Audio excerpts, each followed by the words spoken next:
Hello students, my name is Manju Saraswat. How are you all? Stay safe at home. Hopefully we will meet soon in a healthy environment.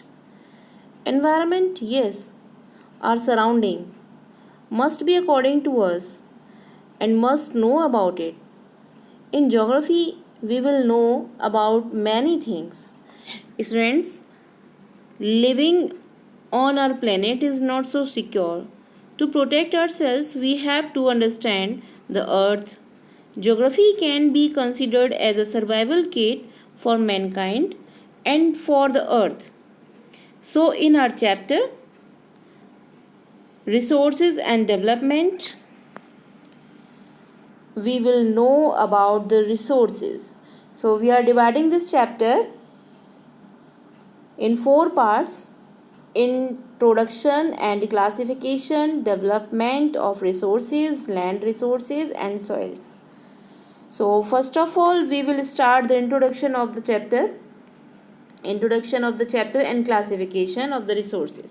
Then, what is resource? Resource, everything available in our environment which can be used to satisfy our needs provided. That should be, it means 3 conditions are there, otherwise we cannot say anything resource. First condition is this: technologically accessible. It means कोई भी चीज़ environment में है और आपके पास उसके लिए कोई proper technology नहीं है, without any technology we can not use anything, चाहे वो एनवायरनमेंट में अवेलेबल हो, लेकिन अगर आपके पास उसको कंजप्शन करने के लिए आपके पास प्रॉपर टेक्नोलॉजी नहीं है तो आप उसको कंजप्शन उसका नहीं कर सकते हैं. The first condition is this.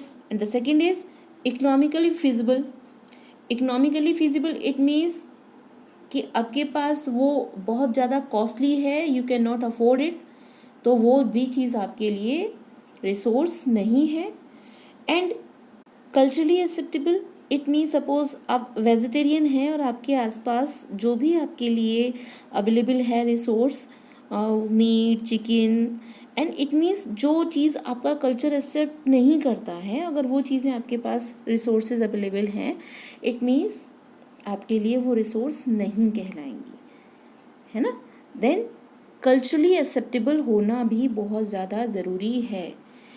तो रिसोर्सेज जो हैं वो क्या हैं, जो एनवायरनमेंट में अवेलेबल हैं और हमारी नीड्स को फुलफ़िल करती हैं, लेकिन टेक्नोलॉजिकली वो असेसिबल भी होनी चाहिए, इकोनॉमिकली फिजिबल भी होनी चाहिए और कल्चरली एक्सेप्टेबल भी होनी चाहिए. Students, resources form the backbone of the economy. ये हमारे कंट्री की इकनॉमी को फॉर्म करते हैं. Students, there is an interdependent relationship between nature, technology and institutions. Human beings interact with nature and transform material available in the environment into the resources for their use. It means the institution. In institutions, we management of resources. हम क्या करते हैं, चीज़ों का management करते हैं institutions में. Now we are talking about the classification of resources. Resources can be divided into 2 parts: natural resources and human resources.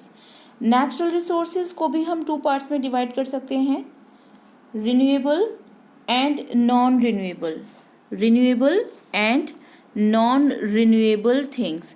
Renewable things कौन सी होती हैं, रिन्यूएबल रिसोर्सेज कौन से होते हैं? It means resources which can be used continuously year after year are called renewable resources. ये resources जो हैं, suppose solar energy, water, air, plants, तो ये जो रिसोर्सेज हैं, इन रिसोर्सेज को physical, chemical and mechanical process के थ्रू रिन्यूएबल किया जा सकता है. बट कुछ रिसोर्सेज ऐसे भी हैं जो नॉन रिन्यूएबल हैं. इट मीन्स इनको बहुत ज़्यादा फॉर्म होने में बहुत ज़्यादा टाइम लगता है, जैसे minerals and fossil fuels are example of such resources. These resources take millions of years in their formation. Some of the resources like metals are recyclable and some like fossil fuels cannot be recycled and get exhausted with their use. जैसे ये अपने एक बार use के साथ ही ये ख़त्म हो जाते हैं और इनको दोबारा यूज़ नहीं किया जा सकता है. Renewable resources it means you can use second time also, है ना, with the process of chemical process, mechanical process और फिजिकल प्रोसेस के थ्रू. जैसे वाटर हो गया, सोलर एनर्जी हो गई, विंड हो गया, है ना. अब अगर हम रिन्यूएबल रिसोर्स की बात करते हैं, we are dividing it to two parts. कौन कौन से? Continuous and flow and biological. Biological it means environment में जो भी चीज़ें हैं जो रिन्यूएबल हैं. जैसे बायोलॉजिकल क्या है? फॉरेस्ट हो गया, फ्लोरा एंड वाइल्ड लाइफ, है ना. तो ये है बायोलॉजिकल रिसोर्सेज में हम इसको डिवाइड कर सकते हैं. कंटिन्यूस में जो हम रेगुलरली यूज़ करते आ रहे हैं और रेगुलरली अर्थ पर जो आपको अवेलेबल हैं, विंड, वाटर एट्सेट्रा. अगर हम नॉन रिन्यूएबल की बात करते हैं, non renewable can be divided into two parts also. एक तो है रिसाइक्लेबल है और एक है नॉन रिसाइक्लेबल है. रिसाइक्लेबल यानी कि जिनको रिसाइकल किया जा सकता है, just like metal. Non recyclable है जो कि जैसे फॉसिल फ्यूल्स हो गया, इनको रिसाइकल नहीं किया जा सकता है, ये वन टाइम यूज़ में ही ख़त्म हो जाते हैं.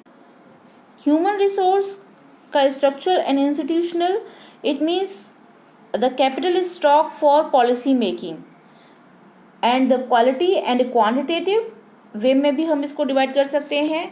Whatever the human resources available we can divide it into two parts. We are talking about the classification of resources.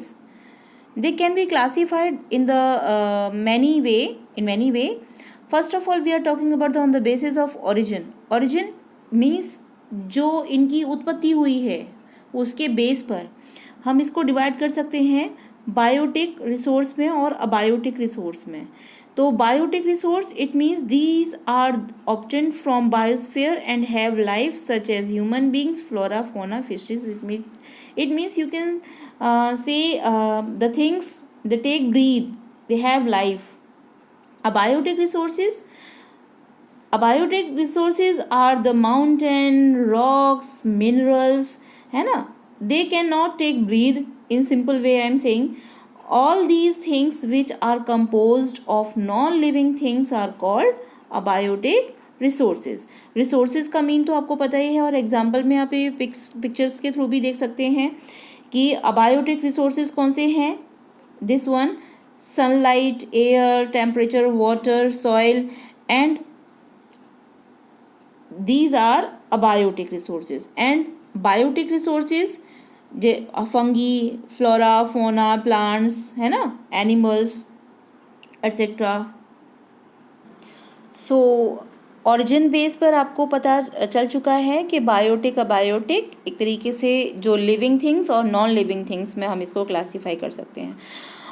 And on the basis of exhaustibility यानी कि हमारे पास जो चीज़ें हैं वो और किस आधार पर हैं.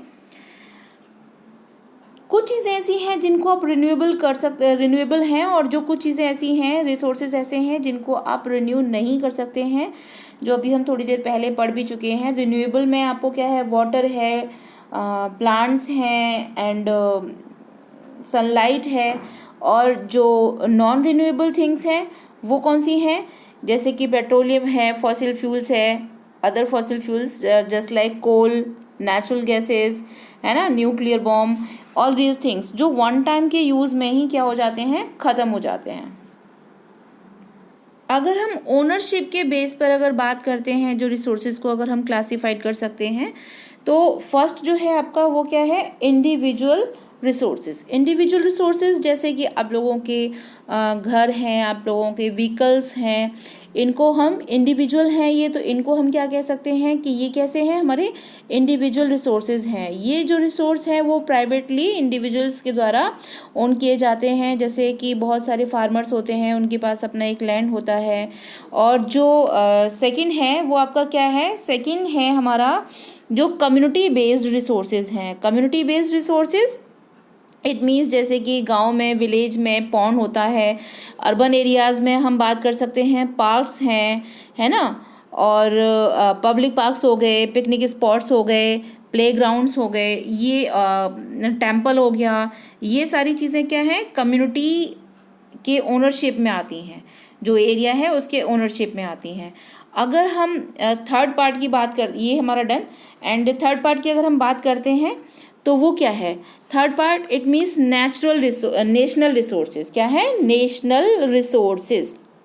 नेशनल रिसोर्सेज में क्या है कि वैसे तो ये सारी की जितनी भी कंट्री में अवेलेबल रिसोर्सेज हैं वो सब नेशनल रिसोर्सेज ही हैं, बिकॉज गवर्नमेंट को पावर होती है कि वो कोई भी प्राइवेट प्रॉपर्टी को ओन कर सकती है पब्लिक वेलफेयर के लिए। तो लेकिन हम रोड्स, कैनल, रेलवेज़, इन सब को हम किस में लेकर आते हैं, ये इंडिविजुअल्स के द्वारा ओन नहीं किए जाते हैं, है ना। तो ये जो है नेशनल रिसोर्सेज में ही आते हैं, जैसे कि सारे minerals, water resources, forest, wild life, है ना, ये सारे किस में आते हैं, ये सभी नेशनल रिसोर्सेज में आते हैं। और जो ओशनिक एरिया है वहाँ पर 19.2 किलोमीटर के दूरी तक जितना भी रिसोर्सेज पाए जाएंगे, वाटर रिसोर्सेज, वो सभी नेशनल रिसोर्सेज ही कहलाएंगे। अगर हम इंटरनेशनल रिसोर्सेज की बात करते हैं तो these are international institutions, there are international institutions which regulate some resources. ये कुछ इंस्टीट्यूशंस होते हैं जो रेगुलेट करते हैं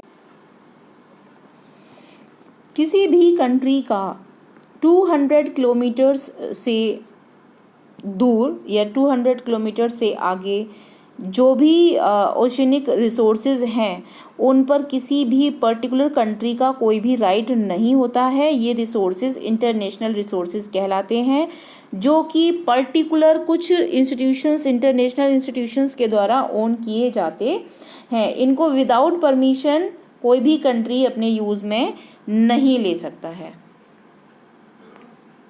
We can divide the resources on the basis of the status of development. It means जो resources हैं वो डेवलपमेंट के बेस पर भी डिवाइड किए जा सकते हैं। सबसे पहले हम बात करते हैं पोटेंशियल रिसोर्सेज की। पोटेंशियल रिसोर्सेज यू कैन सी।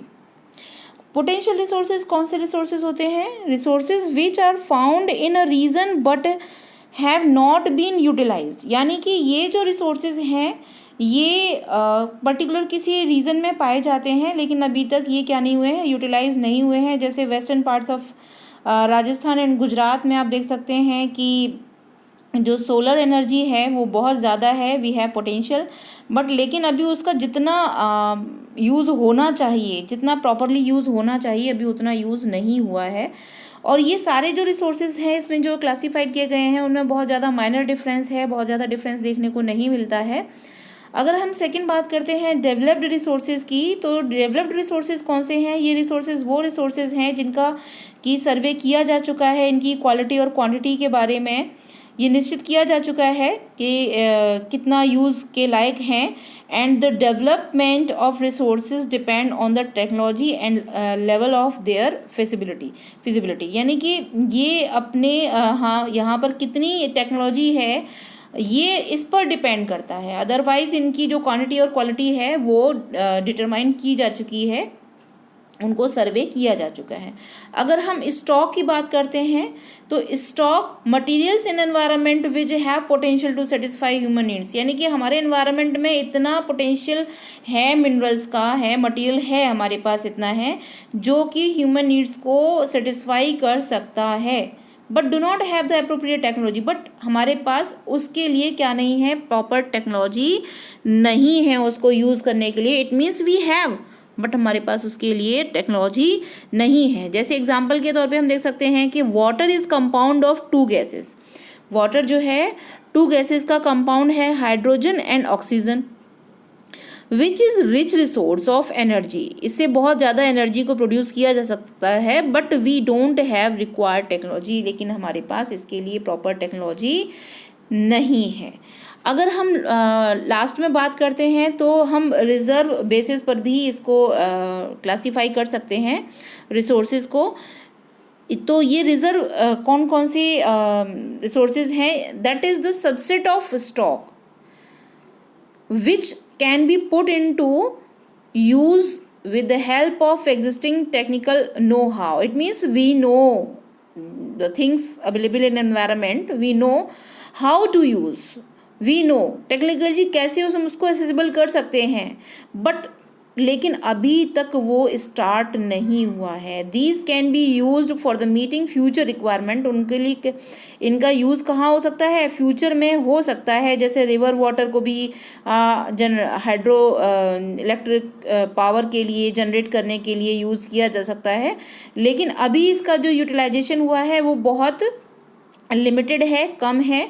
तो इसका फ्यूचर में यूज़ किया जा सकता है. तो इसमें बहुत ज़्यादा आपको डिफरेंस देखने को नहीं मिलेगा चारों में. ये बहुत माइनर डिफरेंस है. तो अगर हम इसको कीवर्ड्स में अगर याद रखें तो potential it means available but not developed properly. Available तो है बट लेकिन अभी प्रॉपरली डेवलप्ड नहीं हुआ है.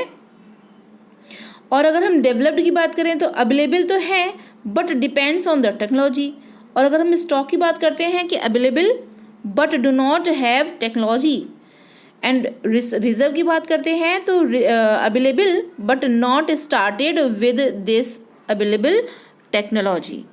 Okay, then now we are starting development of resources. So we will study about it in the next video. Thanks for watching.